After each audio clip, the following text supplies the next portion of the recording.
ក្រុមនឹងរីកាពីបញ្ហាពន្ធរបស់ក្រុមហ៊ុន Chen Jones ប៉ុន្តែមិនអ្នកពិតជាហ៊ានក្បត់ខ្ញុំមែន Chen Jones ជប់ធ្វើពុតជាអ្នកស្រឡាញ់ស្មោះនៅទីនេះទៅត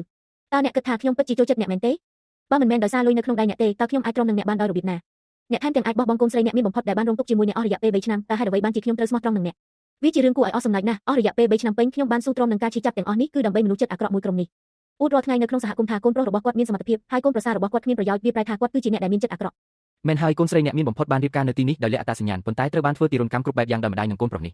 ះលេងដេវីតរៀបចំរបស់របរទាំងអស់របស់កូនស្រីខ្ញុំនៅក្នុងផ្ទះនេះហើយយកវាទៅរបស់ដែលនៅសល់ទាំងនេះបោះវាចោលក្នុងកន្លែងចាក់សម្រាមទាំងអស់ទៅបាទប្រធានកខ្ញុំនឹងចាត់ចែងវាឲ្យបានល្អឥតខ្ចោះម៉ាក់កូនសុំទោសកូនល្ងងហេតុអ្វីត្រូវសុំទោសម៉ាក់ដរាបណាកូនឃើញមុខមាត់ពិតរបស់មនុស្សទាំងនេះ3ឆ្នាំនេះគ្រាន់តែជាថ្លៃសិក្សាប៉ុណ្ណោះគ្រួសារយើងអាចមានលទ្ធភាពបង់បានតោះម៉ាក់នឹងនាំកូនទៅផ្ទះត្រឡប់ទៅផ្ទះពិតប្រាកដរបស់យើងវិញម៉ាក់កូនធ្លាប់គិតថាភាពស្មោះត្រង់អាចបដូរយកភាពស្មោះត្រង់បានហើយការអត់អន់អាចបដូរយកស្ថិរភាពបានឥឡូវនេះកូនដឹងថាកូនខុសហើយការយករបស់កូននឹងធ្វើឲ្យពួកគេជន់ឈ្លីកូនកាន់តែខ្លាំងវាមិនមែនជាកំហុសរបស់កូនទេខេងការនោះម៉ាក់បានសម្រេចចិត្តចូលនិវត្តន៍គ្រាន់តែចង់ឲ្យកូននៅឆ្ងាយពីការប្រកួតប្រជែងក្នុងពិភពជំនួញហើយរស់នៅក្នុងជីវិតសាមញ្ញម៉ាក់មិននឹកស្មានថាភាពអាក្រក់របស់មនុស្សសាមញ្ញគឺគួរឲ្យខ្លាចជាងការឆ្លោះប្រកែកគ្នារបស់គ្រួសារអ្នកមានទៅទៀតយូជីងតាអញសុខទុក្ខយ៉ាងណាដែរខ្ញុំទើបតែបានឆែកមើលក្រុមម្ចាស់ផ្ទះ Chen Jones និងម្ដាយរបស់គាត់កំពុងបង្ខូចកេរ្តិ៍ឈ្មោះឯងនៅខាងក្រោមពួកគេនិយាយថាឯងភ្លេចកំណត់បន្ទាប់ពីមានបានស្អប់ខ្ពើមគ្រួសារប្តីដែលមានជីវភាពធម្មតាហើយថែមទាំងនិយាយថាម្ដាយឯងប្រើអំណាចបង្ខំអ្នកក្រឲ្យលែងលះគ្នាទៀតផងពួកគេបានបំផ្លាញថាឯងគ្មានកូនច្រើនឆ្នាំមកហើយមានចរិតកាចសាហាវហើយទម្លាក់កំហុសទាំងអស់មកលើឯង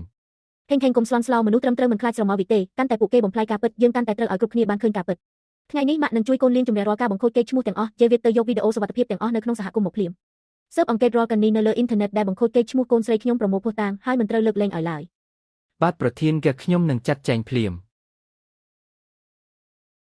ប្រធានការត្រួតពិនិត្យបានបញ្ចប់ហើយ Chen Jones និងម្ដាយរបស់គាត់បានលួចថតវីដេអូពីក្រោយខ្នងលោកស្រីនិងអ្នកនាងហើយបង្ហោះវានៅលើអ៊ីនធឺណិត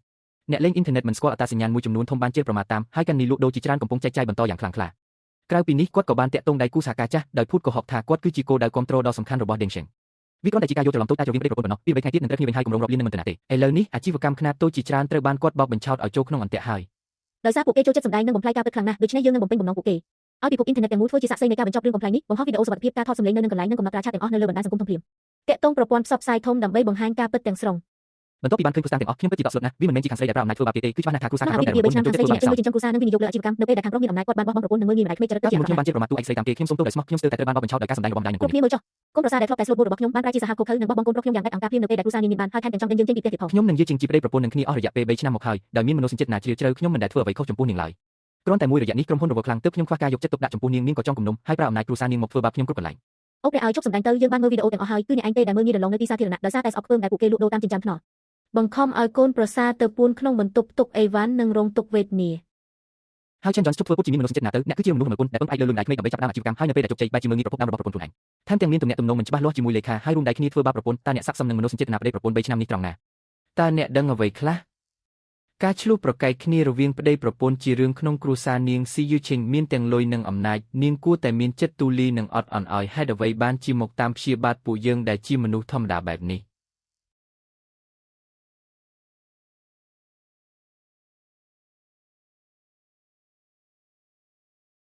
លោកលេងទីបំផុតលោកមកដល់ហើយខ្ញុំដឹងថាវាគ្រាន់តែជាការយកច្រឡំប៉ុណ្ណោះខ្ញុំនឹងយល់ជាងគ្រាន់តែមានរឿងរកម្មរកបន្តិចបន្តួចសូមលោកជួយនិយាយពីល្អនៅចំពោះមុខប្រធានទាំងផងសូមលើកលែងទោសឲ្យខ្ញុំម្ដងចុះ Chen Jones កម្មសិទ្ធិផ្ទះនេះជារបស់ស៊ីយូឈិងទាំងអស់ទុកពេលឲ្យអ្នកនិងម្ដាយរបស់អ្នក24ម៉ោងដើម្បីរើចេញក្រៅពីនេះក្រុមមេធាវីបានដាក់ភស្តុតាងទាំងអស់អំពីប្រតិបត្តិការខុសច្បាប់របស់ក្រុមហ៊ុនអ្នកហើយផ្នែកដែលពាក់ព័ន្ធបានចូលមកស៊ើបអង្កេតហើយលោកលេងពួកយើងដឹងខុសហើយគឺមកពីមាត់មិនល្អរបស់ខ្ញុំគ្រប់យ៉ាងគឺជាកំហុសរបស់ខ្ញុំវាមិនពាក់ព័ន្ធនឹងកូនប្រុសខ្ញុំទេសូមមេត្តាកុំបំផ្លាញអនាគតរបស់គេអីកាលពីមុនពួកអ្នកបានមើលងាយប្រធានហ្គានិងបង្កការលំបាកគ្រប់បែបយ៉ាង